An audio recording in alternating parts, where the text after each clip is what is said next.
This is the Designing for Decentralization panel. We're here to talk about design and in UX and logo branding for both consumer and business, web and mobile application. Really, the whole point being tackling adoption with intuitive, easy design. But before we get started, I just want to point out that we're having a nice little Bitcoin, Litecoin pump at the moment, so everyone should just give themselves a round of applause for being in the space. So if we want to take a quick break, check our folios. So wait, yeah, I'm checking right now. So Bitcoin's at 5,408. I'm just going via Coinbase prices at the moment. Who wants to take some bets on where it's going to be at the end of this panel? Anybody? Depends on how well we do. Yeah. So don't screw this up. Litecoin's going to pump after this for 5,408. sure. We going up or down by the end of this panel? Just give me thumbs up, thumbs down. I'm calling 5-5.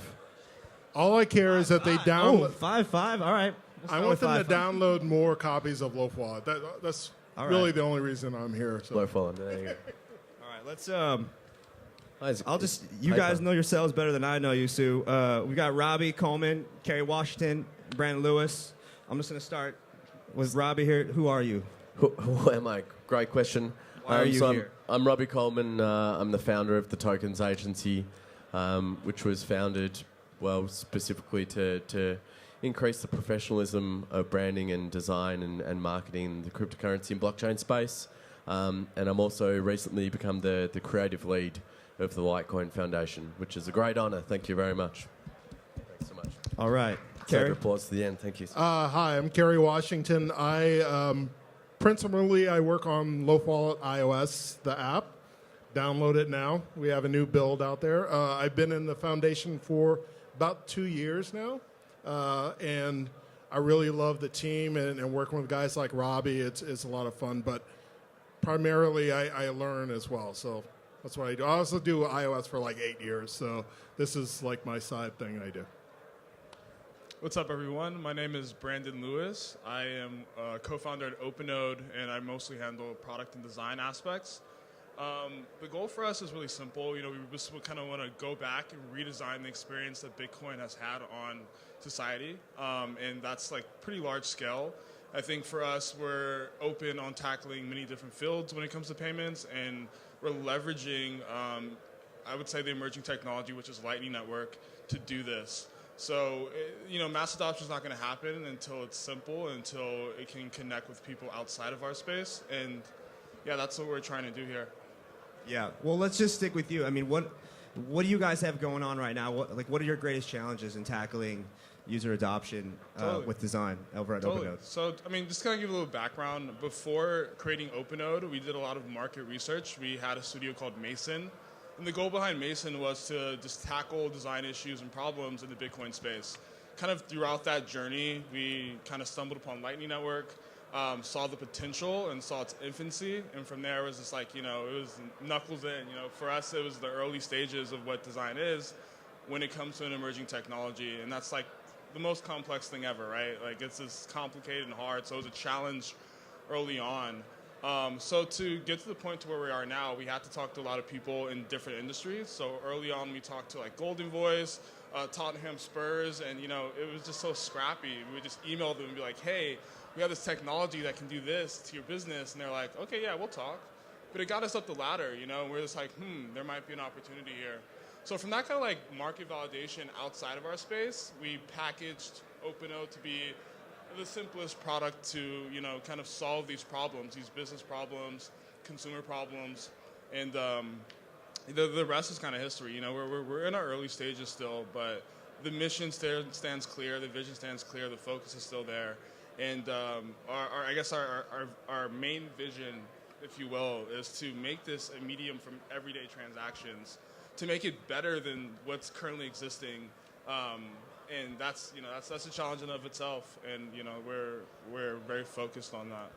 Are you guys, what is the percentage you think of coders versus designers that you guys have at OpenNode? Because that seems to be, it's always design heavy at these early stages. Yeah, code heavy. Right now we're early team, so I'm the only designer really on the team. So I've been handling most of the stuff, and we're now looking to scale that and build out like a strong design culture, which I think is really challenging to do, especially for Bitcoin-only companies who lead with the development expertise. But we're trying to do things a little differently and really lead with, how is the end user going to experience this technology? So we're very design focused here, but currently I'm the only one working on design. And that's that's kind of why I don't usually go to these things. I'm usually just, building or focusing on product and seeing how we can elevate our experience. But yeah, I think that we need equal balance at the end of the day. We need people thinking about user problems, and we need people thinking about technical problems. But there's not really different. Like, you can still think about design issues no matter what role or context you are within a company. It's just really about being empathetic, understanding where this technology can solve problems, and making it easy for people to do that. It's pretty simple. It's good. It's a good point. Carrie, what's going on over at Loaf Wallet? Tell us about it. A lot of good stuff, actually. And just a little background. So Loaf Wallet was a fork of Bread Wallet, which I guess about 2 or 3 years ago, a team built this SPV wallet for Bitcoin. And one of the team members forked and created Loaf Wallet, right? And it was great. It was really good. But that team went away. They changed their whole UI, are doing a whole different thing. And so when I joined the team, my first thought is like, oh, this is a different structure, but it's a good start. And so what I had been doing the last year and a half is just like fixing major bugs, right? Like the new build was like, hey, if you lose your key or PIN, but you don't have any Litecoin, now you can actually wipe the wallet and start fresh. In Reddit, that's the number one thing. I get a lot of people like, oh, fix this. So that's one of the big things I did. Also, just basic usability, because it's the Litecoin Foundation wallet, right? We're not going to put Bitcoin in there. We're not going to put any other coin in there. We're just trying to be the reliable official wallet, right? So it's going to be straightforward. It's going to be simple. It's got to be trustworthy, right? So, that's where we're going. So we're trying to fix basically the bugs.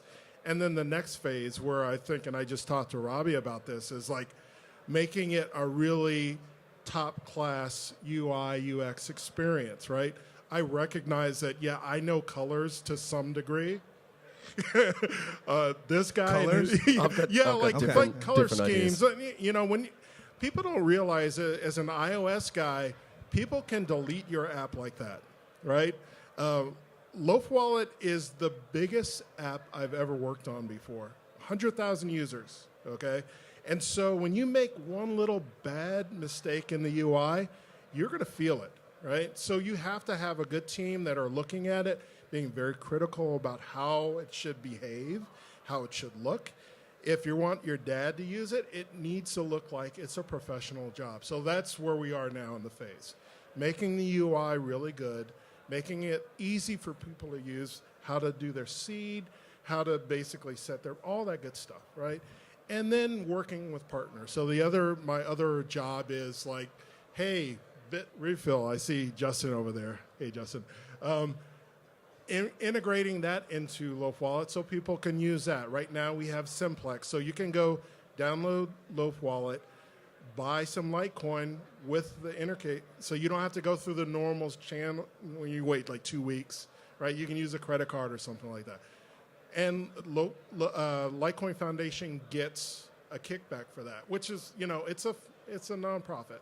So that's kind of my main goal, and I'm happy to be here, happy to be doing that.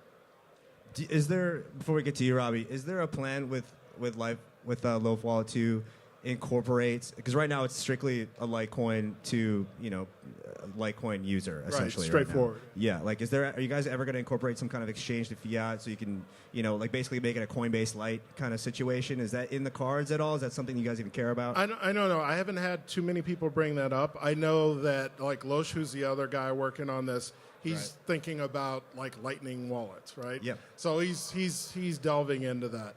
I think the reality is most of the folks in the Litecoin Foundation are volunteers. They've got other gigs, right? So you got to sleep at some point, right? So I'm just trying to do the really straightforward, not simple, but stuff that needs to be done. and then the big picture is where we're going to go. So definitely, I'm always listening to feedback from people. Cool. All right, so we'll come back to that. Robbie, you just redesigned the entire Litecoin and Litecoin Foundation branding That's right. standards. Yeah. Just walk us through that process. It was basically to impress my mum. So Did it work? No, she still tells Sorry, everyone at her work that I'm a lawyer, which is cool.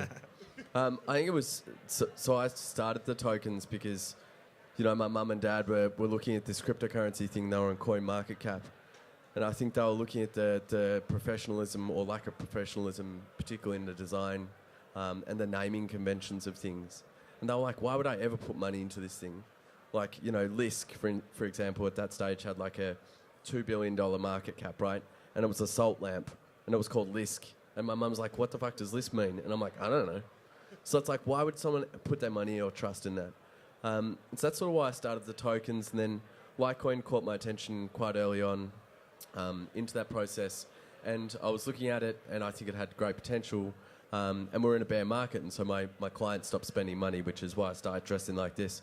So I had a bit of spare time in my hands, so I put together a 65-page rebrand with my design team and creative team back in Australia. Flew over to San Francisco for the Litecoin Summit and tapped Charlie Lee on the shoulder and said, I've got something to show you. And he said, fuck off. And I was like, no, please, let me show you. Excuse the profanities.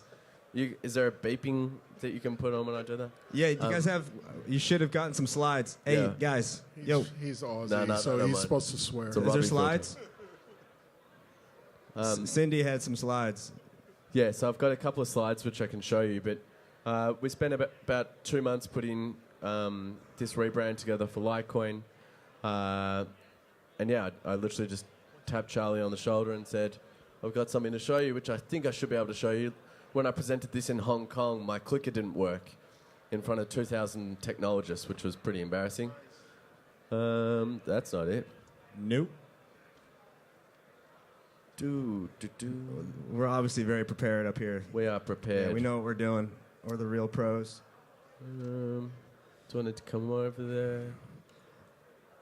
All right, are we above 5,010 describe right it. now? Yeah, I'd like- 5,410. Are we up or down? This Anyone is know? the second time I presented this and my clicker had an issue. We're gonna stop inviting you to panels. Yeah. It's probably the solution. I mean, I can't really do anything because it's all visual. All right, can so you guys it's help kind us out? What's going on over there? Anyway. Okay. That's Awesome. cool. I'll just talk. Thanks, I'll just Cindy. talk through why we did it then. So I think there was obviously being a decentralized, brand or product.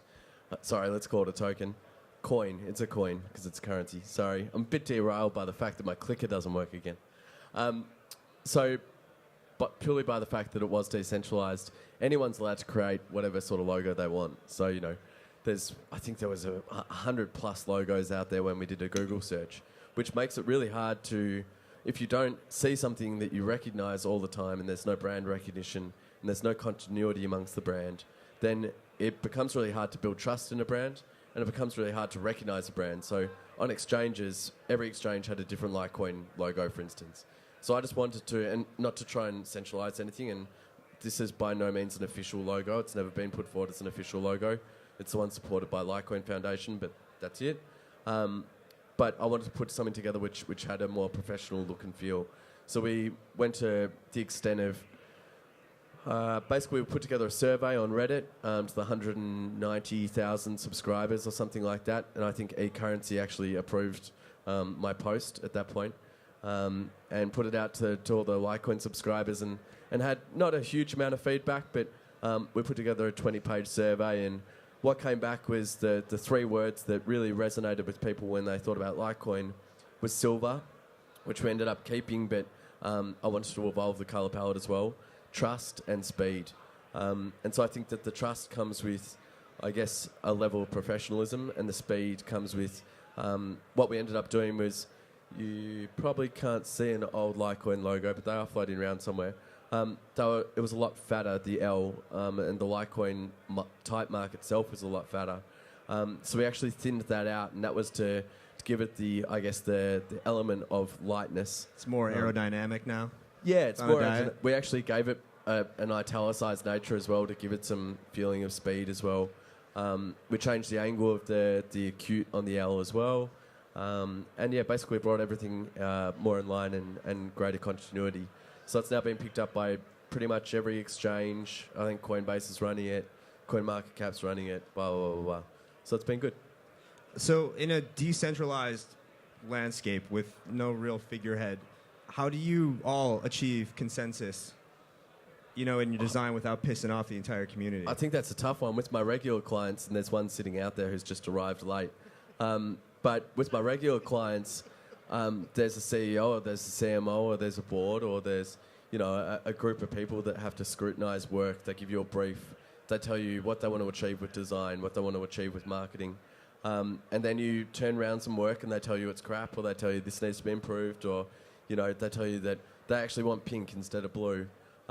The issue was that there was 190,000 subscribers on Reddit that could scrutinize it.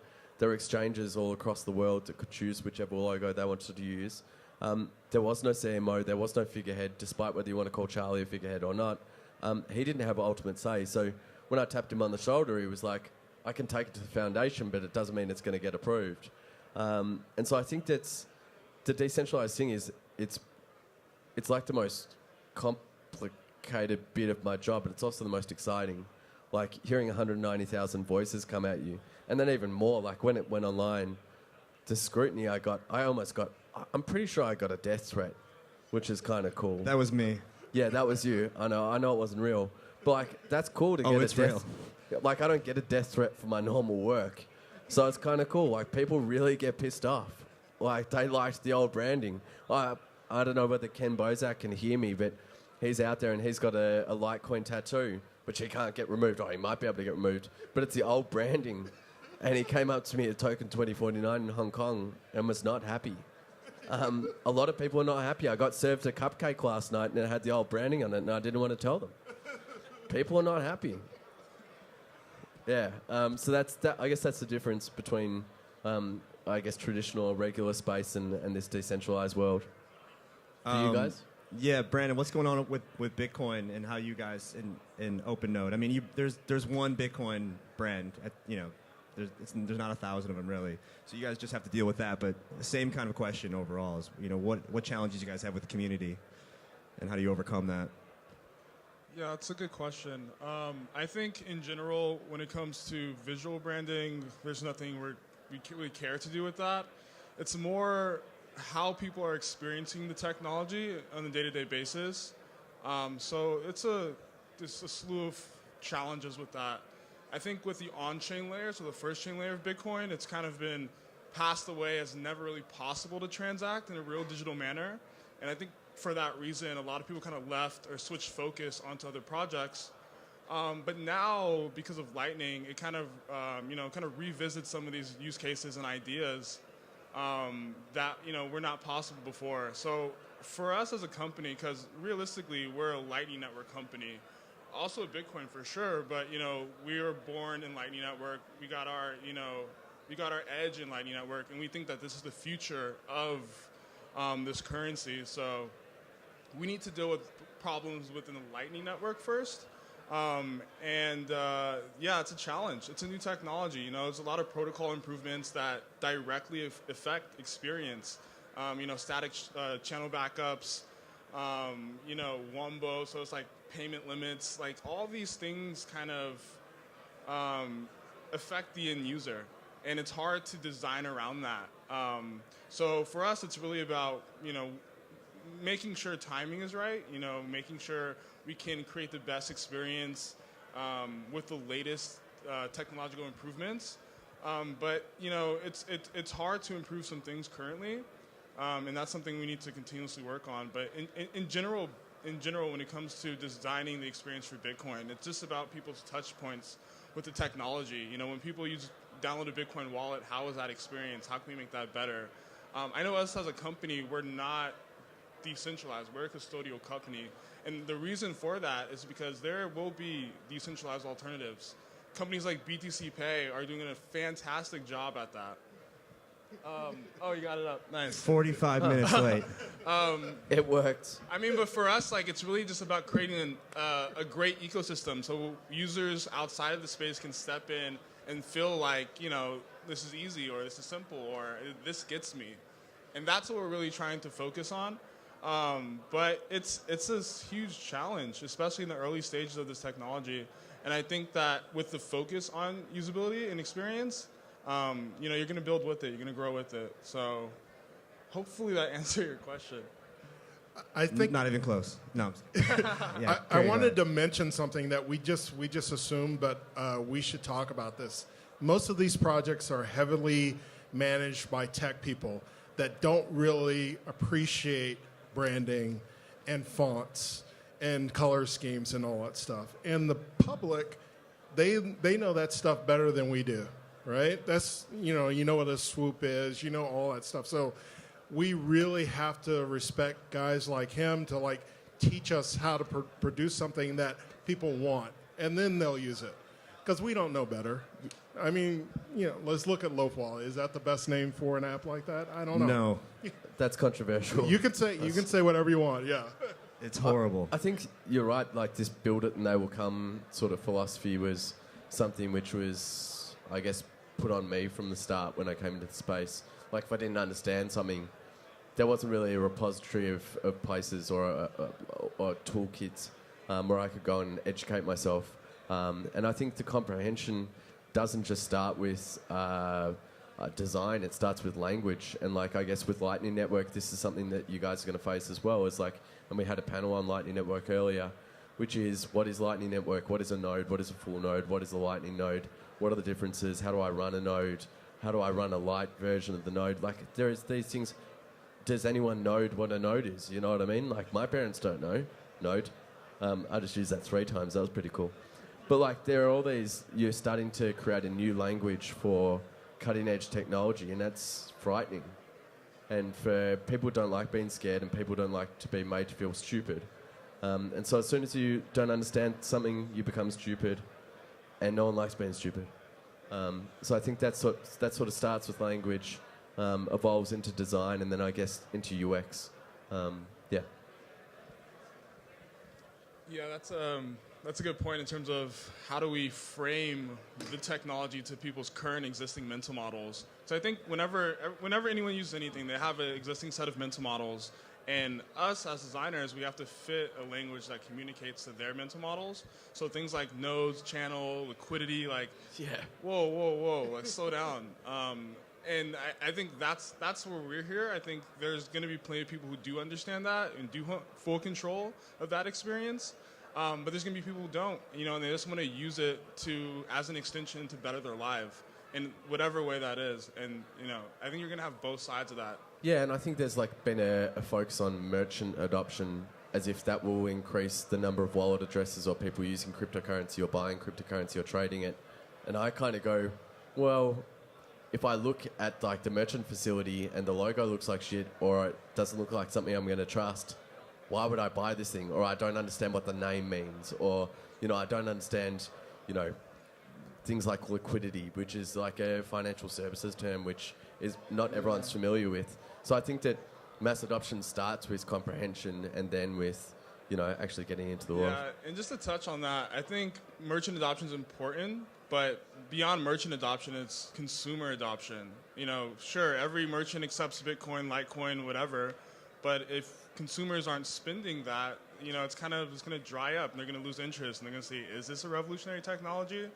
And it's just going to kind of slow things down. So I think companies focusing on consumer adoption first, whether that's, incentivizing consumers with discounts on crypto, giving them free wallets with $10 on it, something needs to happen. I think there's companies that are starting to focus on that more now, but the whole merchant adoption narrative is limited, in my opinion. I agree. I was going to also say in the mobile space, maybe the second issue that I deal with or that I see is they get Loaf Wallet, they want to transfer money, and somehow the transfer doesn't go in, right? So now they're freaking out. They're like, oh, you guys took my money, and they get really irate, and I have to talk them down. And we're not taking your money. It's just not in the network yet. And for them, they don't understand that. They just think, oh, it's being sold. So what we have to do in the UI is let them know. It's like, hey, this is, it's like mail. It'll get there eventually or not, and then it'll come back, right? But most people are like, hey, this is my money. They don't want to send something and not know where it is. I mean, right? seriously, that must have been, like, the mail analogy is probably not a bad one. The first time someone sent a letter, overseas, did it actually 2 get months there? later, yeah. 2 months later. It's like, I think that we now have the ability to communicate that things are in progress. But I think that assumption that, because I imagine we've been in the space long enough where this isn't our first rodeo, this isn't our first transaction that we're making via a wallet or sending money to another wallet. But I remember 3 years ago when I did send, I think it was Ethereum to a friend, I was shitting my pants. I'd just lost $40. I didn't know where it went, and there was no communication about where it went and when they were going to receive it, and they didn't know. So I think that, it's a really important point. And so what we have to do in the interface for Loaf Wallet is like, we need to be honest that, okay, this is working right now. So you'll see, it's 20%, 40%. So that's confirmations. And this has happened to me as well. And I'm like, okay, I want to update the interface. So it's like, hey, you don't have connectivity. I'm going to bring it back. You have to do something that's real and true so that I don't have 5,000 people like throwing tomatoes, or like going to Reddit. That's not good, right? It's not, I don't have any visibility in it. I just have to have them trust that Loaf Wallet's going to work. You guys are bringing up some really good points here, and the actual design of these addresses. Every coin has its own address structure. Some you have to add a memo, and it just gets extremely complicated. GUI, gas. Yeah, I mean, what is GUI? Does anyone still know what do you GUI guys see a solution in maybe uniform address design, or what do you guys see as being the future of this? Because yes, a QR code is fine, but if you don't have their code, I mean, ultimately, if we can get to a stage where the technology is invisible and the address is invisible, then that would be amazing. And you saw it, like, I can't remember exactly what it was, but certainly with Ethereum, you could actually get your own bespoke address. It's like, I think it was like ETH/ and then you could put your name or whatever. so it's like you have a username, and you can save an address book. Yeah, basically. Just kind of like Venmo or Cash App, or Which I think was a good solution, but then I actually bid on my name and the transaction didn't go through, so it wasn't a great user experience. But that was about 18 months ago or something like that. I mean, I would say like I said, we're just going to be doing Litecoin in Loaf Wallet, right? So the issue is like, I think we're more slated to be able to do something about that, right? Again, we're always promoting the idea of like, hey, this is the wallet for the Litecoin Foundation, so we can do some stuff here that these, like the breads and the Abras and everything, we're not in that space, right? So maybe we can do an interface where it's a little bit easier. Again, that's like kind of high level stuff. Yeah, great idea. It would be, I think it'd be great, because definitely, even in 3-4 years in, I still am very nervous when I transfer them. I need to double check and make sure that the address.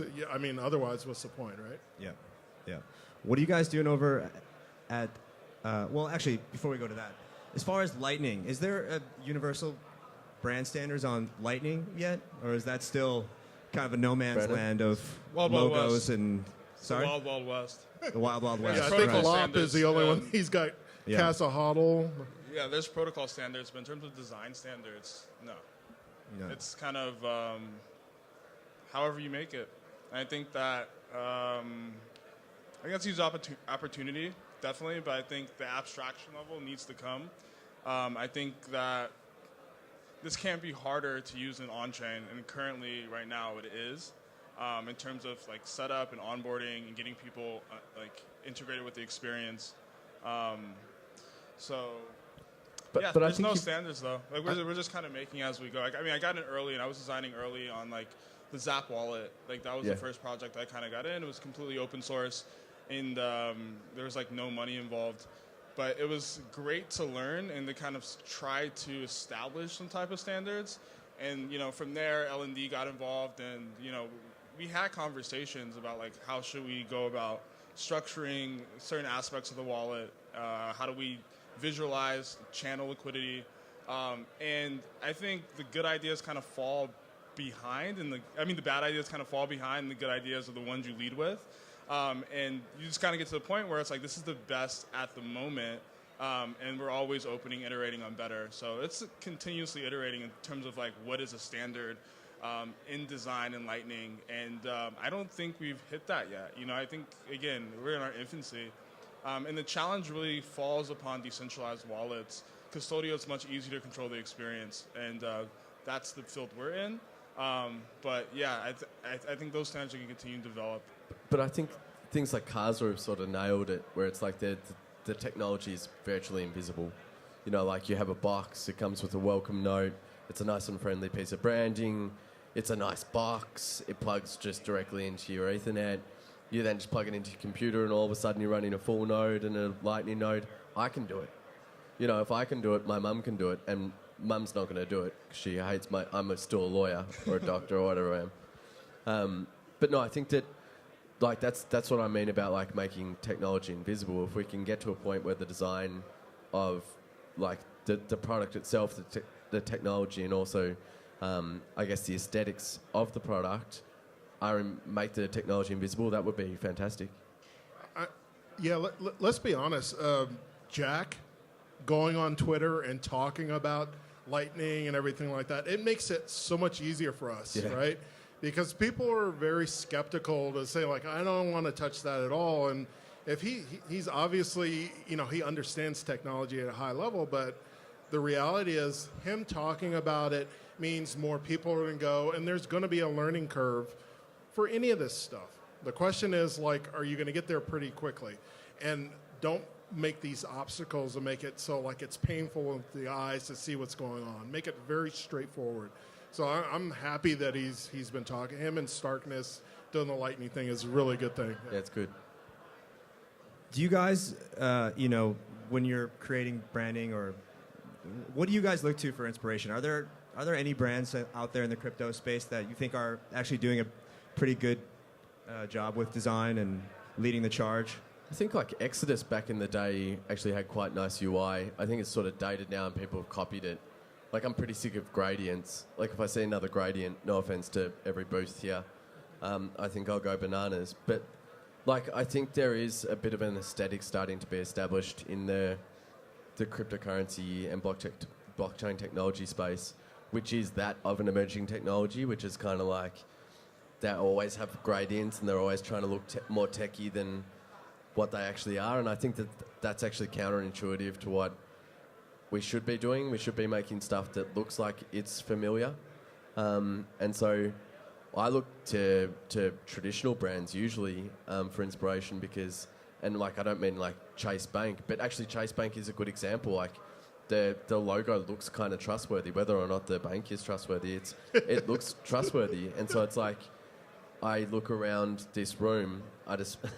I sounded like a politician, but I look around this room and I kind of wouldn't get on board too much of this stuff because it does. Yeah, it looks. So we're clear. Robbie's talking shit about everyone here. Just yeah, that's all right. If anyone else wants they're to send not him here, so we can do that. I'm not trying to drum up business, by the way. I'm not like going, rebrand you. I mean, just to follow on the Cash App, so I downloaded just to play. It's very simple. It's really straightforward.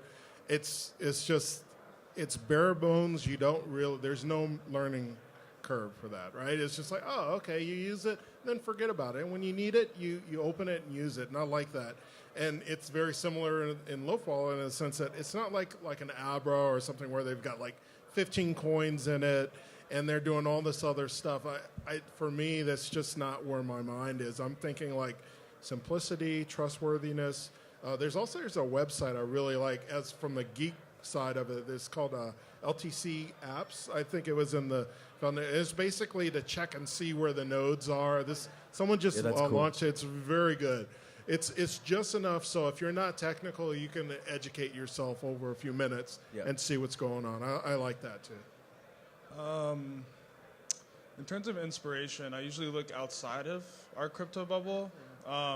But I think there's some brands within the Bitcoin space specifically doing really good things when it comes to branding. And I define branding as kind of like the internal guts of an organization. Like, what do they value? What is their vision? Like, I need to understand that viscerally, and also through the language that they, in narratives that they kind of send me. So I think one brand does it pretty well, and that's a brand that's tackling more of a consumer, which I think more companies to focus on. It is Lolly. Are you guys familiar with Lolly? Oh, yeah, Lolly's good. So Lolly, it basically gives cash back on your traditional payment purchases. So if I go to Starbucks or whatever, or online retailer, I can get cash back directly in my browser wallet. And that gives people a great entry point to Bitcoin because there's no exchange experience. It's literally just doing something that they do every day, shopping online, and they're earning Bitcoin for that. And I think that is a great product, and I think that's a great brand to kind of wrap that around. So I think they're doing good things. I mean, but in terms of inspiration, I love to look outside the space. There's just so much out there when it comes to design and product that we can get inspired from. And I think that usually people think, okay, I have a crypto company, I have to brand it like a crypto company, and it's like you don't. You don't have to do that. You can think outside of our little bubble here. You can kind of define your own rules. And that, that's what's exciting to me about design. You're expressing something that no one else can express in a way that is easy to digest and easy to communicate. But yeah, that's just kind of how I see it. Nothing in the space really inspires me, and that's not to say everything's complete shit. But I think that again, we're in the early stages of what design means to a lot of it's these run by companies. engineers, right? So that's what's going to happen. Engineers or marketers, or even so, like, there's not a lot of design thinking from the onset of projects. And that, I think, kind of shows in the little details of their products. Have you guys explored, how many apps have you guys explored for on-ramping and purchasing of crypto? Lots. Do you have 5 a or favorite? 6. What do you think is the easiest? Cash What's App. the Cash is the Yeah. easiest Yeah, one? she by far, yeah. Okay. Except say the Cash only App. problem is withdrawals. So, you have to go through KYC, and that's like a whole nother process. Right. So for us, like, since we're like more merchant facing, for us, it's like, okay, we have to tell our merchants, how do you get your customers on Bitcoin? And that's a huge pain point for them, because, like, okay, they have to download Cash App. They have to go through a KYC process that takes 24 to 48 hours. Oh, and then now finally they're on board and they can purchase. That's way too long. Like, that process needs to be 10 minutes. That process needs to be 5 minutes, maybe 2. And, we're at 2 days here. So it's like, okay, there's still some improvements we need to do in terms of onboarding new people outside of our ecosystem into this space. Because at the end of the day, this is a portal to a different world. Everything they thought that was possible with traditional payments has now been redefined. There's things you can do that you never thought possible. So to get on board into that world, that experience has to be quick, has to be easy, has to be delightful. And that needs improvement. But so far, I think Cash App does a great job. Have you guys explored the Circle app Not yet. for purchasing? Yeah, no. Not really. Anybody here play with Circle at all? It's actually pretty clean, to be honest. I'll take a look at it for sure. And when you buy something and it has like a little click vibrate, it's like, ooh, yeah, I just bought some shit. So, I mean, it's like weird stuff like that, too, that, you could possibly help these noobs Actually, feel comfortable. I don't really hate Abra. Like, I understand, like, there's quite a few currencies on there, and it's starting to get even more complex with, like, the derivative stuff or whatever. But I actually kind of, from a branding and aesthetic point of view, the loading experience, it's actually quite nice. The fact that they have, like, 7% transaction fees or something is just dreadful. But, I mean, I think the user experience is kind of cool up to that point. But yeah, I've never used Circle. What do you guys think about the new Stellar rebrand? XLM. Yep. I haven't. Yeah, I went to a talk about 4 months ago, and I haven't really gotten into it. I'll be honest. So I don't care. Yeah, I mean, I don't care. And like XRP, their rebrand, I don't really care. Like, none of those. Well, hold on. But you guys are designers, right? So you have to have an opinion. But Let's just think. I Let's mean, not here's be the- so no, but territorial here's- here. and here's let's the just talk about reality. design. guys, I mean, there are good projects that have great UI and UX are complete scams, right? And in the crypto space, Name names. I'm not. Yeah, look, you know who I'm talking about. Yeah. Yeah. No, but the reality is, we're savvy enough to understand that we need to do our homework, but most people are going to that. They're looking at the branding and they're saying, "Oh, it looks so good. Let me get," and my money's gone. And I think that's the issue, right? Like, as soon as a couple of noobs get duped, they tell 5 or 6 friends, and then all of a sudden it becomes this self-fulfilling prophecy of cryptocurrency is a scam, it's a Ponzi scheme, all that kind of shit because of these people. Yeah, remember the Litecoin Cash thing? Yeah, and then Litecoin Cash Classic. It was a nightmare, and actually at the summit in September they came to us and like, "Oh, we're sorry," and everything. And the problem wasn't that we didn't want them to do their own thing. The issue was we had to scramble and explain to people what it was, and because the project No affiliation. none, and but the problem is it looked good enough so that people were taking it seriously. And so what we had to do is do all our homework and be like, "Hey guys, this is really risky. We don't know what we're doing. We don't know these guys." It's because it looked mediocre to good, right? So it's like that's the other side. And isn't that another thing, which is like, because it's by virtue of it being decentralized, it's hard to protect your IP. That was So my next question, actually. Pretty much, you can fork anything and make it look exactly the same. You can almost call it the exact same thing and pass off, which is like obviously illegal in the traditional space, or frowned upon at the very least. But no, I think it's illegal. But this is like, Litecoin Cash, Bitcoin Cash. I don't want to get political, but Bitcoin Cash, for instance, borrowed the Bitcoin name and effectively the logo, and then put it on an angle, or did it make it straight? I can't. Can it No, they 30, put it on 30 the degrees opposite to the 30 right. degree, that's right. Yeah. So just to kind of add on, scam or not, whatever. I think that for me, I think good design is building with things that will last long, and some of these technologies I just don't see a future in. But that aside, I'm not. When I say I don't care, I'm saying that one, I don't think that's great design because it's more of they're just trying to manipulate perception to fit a narrative that doesn't really make sense. So for me, it's more marketing, and that's cool. Like, yeah, do your thing, pump your coin, get your users, whatever. But I'm not going to care about it. I think if I were to care about something, it's someone doing something I think is actually meaningful for society in a great way. So it's not any hard on whatever on them. But that's just me personally. I just don't see any interest in evaluating that. Because there's just so much to pull from, especially in the world outside of ours. There's just so much inspiration when it comes to what good design is. And there's just so many coins just trying to manipulate and trying to paint a picture that is not reality or can maybe never be. But I think I only care from like a reputation standpoint for the overall space. So like the fact that the passing off and stuff like that is happening, that's the only reason I care. I don't care about the products themselves. Like, I met a dude who wanted me to brand Bitcoin Cash Classic in Hong Kong, which is a nightmare. Like, why would you do that? But it's like, yeah, so I don't care, but it's obviously not good because people will put their money into it, and it is effectively a scam. So reputationally, I do. But yeah, I agree with you. We got about 15 left. Anybody here have any questions about anything at all? Somebody raise your hand. Yeah. Thank you, guys. Thank you for your time. Would you mind sharing what perhaps your favorite creative tools or programs are in your respective field when you get down with the creative process? Good question. I know I'm like a noob on this stuff. There's a color palette tool that I love. It's called Coolers. And so if you have a couple of key colors, you can actually change the colors and come up with schemes. Because I'm such a noob that that's the only way that I think, oh, this is, and I'm still going to rely on him or someone that knows how to do it. That's really good. I use Sketch as well just to understand. But I recognize these guys know what they're doing. Yeah, we use predominantly Creative Suite for our stuff. Obviously Pantone books and various other things, but yeah, predominantly Creative Suite. So in terms of tools, we use Sketch for most of our design. I use Sketch. I think we're going to be switching to something called Figma, which is much more collaborative and can help us organize our files.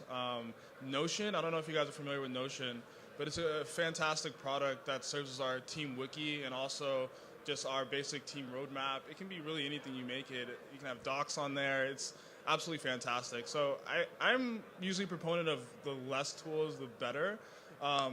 So, just toggling between those, it's like it's going to be like our main process. I think it's a great question because, getting these things early right on are just going to help things in the future.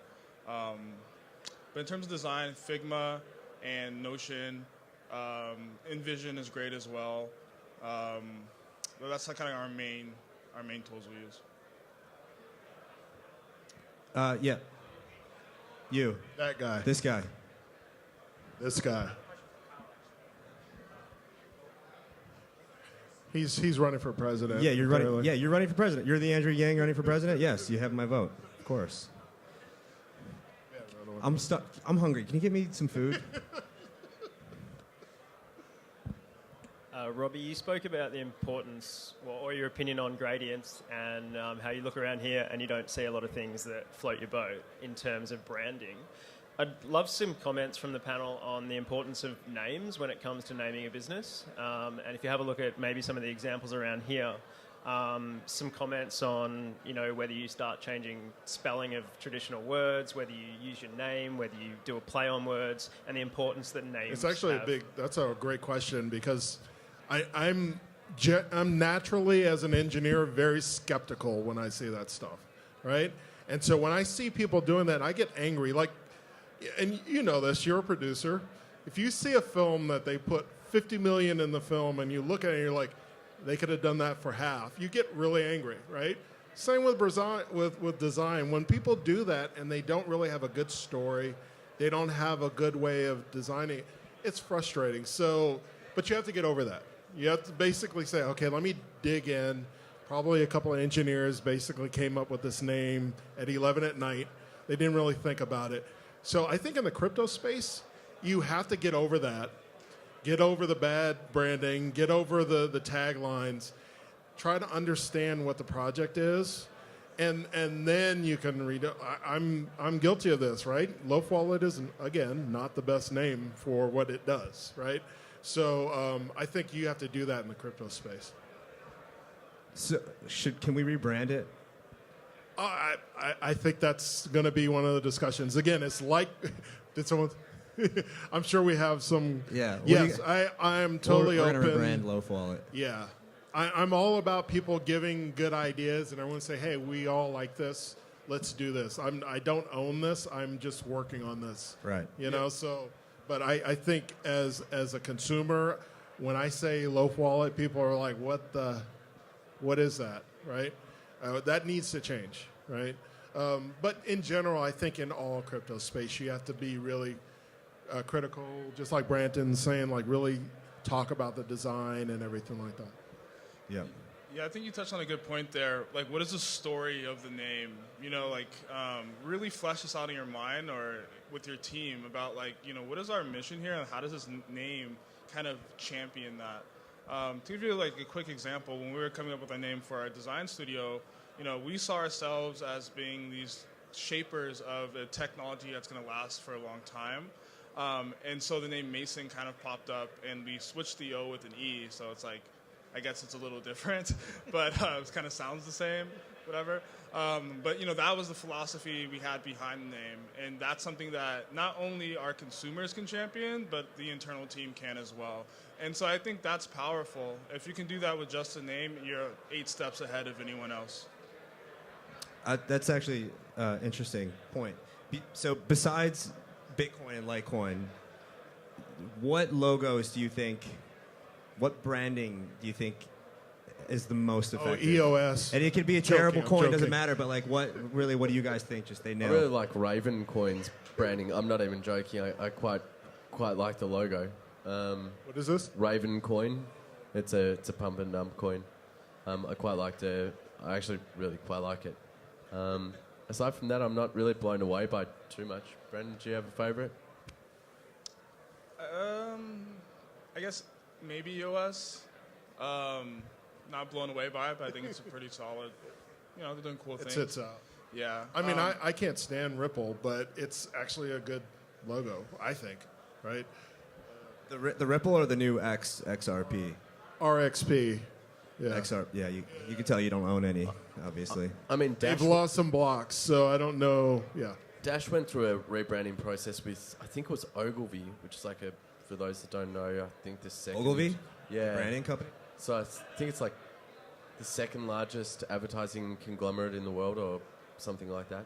And I think they spent close to $1 million rebranding, and it looks worse than the original brand that, again, Ken Bozak has on his arm. But I think that you can make mistakes as well, rebranding something which already has recognition. It's like XRP, for instance. I actually don't think they should have rebranded from the previous logo, even though I think it was terrible. I still don't like it. But yeah, I think in some cases it's not good to go forward. Yeah, backward, whatever. Going forward is going backwards. Feels like I'm always going backwards. What do you guys think about the SV logo? What is that exactly? Bitcoin Cash I'm joking. SV. I'm joking. Yeah. What is it, a dragon? I have no idea. I just try to spend as few cycles as possible on that stuff. Greg Wright, he's... I can't remember what it looks like. Do we have any other questions? So you talked about making the technology invisible, and what do you feel is the reason why a lot of these tech companies are really holding on to the technology? When you talk about, for instance, like Chase with Quick Pay, you know, they're not talking about how they're sending the money. They made it very simple to literally basically text message money. What is your feelings why the crypto space is so eager to hold on to blockchain and all the tech that makes it possible and not make it very easy and user-friendly? Yeah, they're just not thinking in the minds of their consumers or their users, really. It's just like, it's not thoughtful, in my opinion, because how they take concepts is very different to how other people take concepts, and their opinion doesn't mean shit. So it's just thoughtlessness, in my opinion. Yeah, and I couldn't agree more, and I also think that they don't look outside their own communities, so they'll be stuck inside Reddit or Telegram or a Slack channel or something like that, where you're talking about nodes and you're talking about different technologies and hash rates and whatever it may be. And these are not friendly spaces for a newcomer. And they're also not places where there are newcomers or potential consumers. So, yeah, I think that's maybe one of the reasons, like an echo chamber effect. I was going to say also we got to remember that the banking industry is very slow to change, right? And so, you know, a lot of these major banking industries don't have mobile apps, right? Or if you look at them, they're horrible, right? The branding is bad. It's because they have to go through the regulations and everything like that. So people that are going out of that space in the crypto, which they should be going into the crypto space, they're going to be really cautious about changing the way things look and feel. And they're going from the, hey, trust me with your money, to like, hey, you're never going to touch your money, but trust me, right? It's a weird kind of transition for them. So we got to remember that when we see like the Citibank app and all these, they're just really, really bad, right? But people are familiar with the bad. They're comfortable with... Well, they've got what they FDIC, know, right? and so they're like, in the worst case scenario, I'm not going to lose my money, right? So they'll deal with bad branding. They'll deal with a bad app because they know they're going to get their money back eventually, right?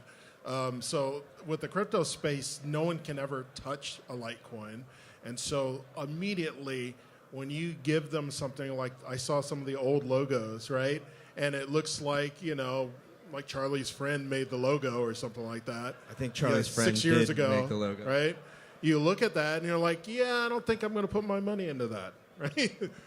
Versus Robbie's thing. Clean. And honestly, let's talk about Litecoin. Like, Litecoin as a name is wonderful. If you know technically what it means a lot. It's a good name. It's like, it's easy to transfer because it only takes 2.5 minutes, right? Versus Bitcoin can take an hour, right? So that alone, the whole idea of, if you look at transactions and you see like the fact that you can move payments very easily with Litecoin because of the way it's designed. So I think that's a stroke of genius then, even though it was Charlie and engineers like, hey, this is what we came up with. We got about 4 minutes left. Any kind of last words, any important points you guys want to touch upon? Yeah, we need more designers in this space. I agree. Okay, Couldn't so agree more. OpenNote is hiring designers. Talk to Yes. Brandon. Yes, hit me up. Are you guys paying in cash or Bitcoin? Paying in Monopoly dollars now. We're paying in Bitcoin. Nice. Okay. I would encourage everyone cash, to whatever. download Loaf Wallet, and I guess an Android version is going to coming up pretty soon. And we need your feedback, negative or positive. That's the way we can actually build and make it better. So appreciate that. How do they give feedback? Well, if you're in the App Store, you can go and say like, "Hey, I love this app," or "I don't." Hopefully, you like it, and then we watch that. We read the feedback. Is there a Reddit for Loaf Wallet? Like a subreddit for it? No, but we have a loafwallet.org is the website, so you can go and check that out. Yeah, and in the App Store, of course. I think the Google Play version is going to be coming up pretty soon. Could I give feedback directly in app? Yes. No, not yet. Not yet. Yeah. That'd Yes. be helpful. But you can do it in iOS. You should We're add reading that. that. Yeah. Robbie? No closing words from me. All right. Who's the best dressed up here, you guys? He's fishing. Actually, All right. everyone's pretty. Let's just wrap this up. All right.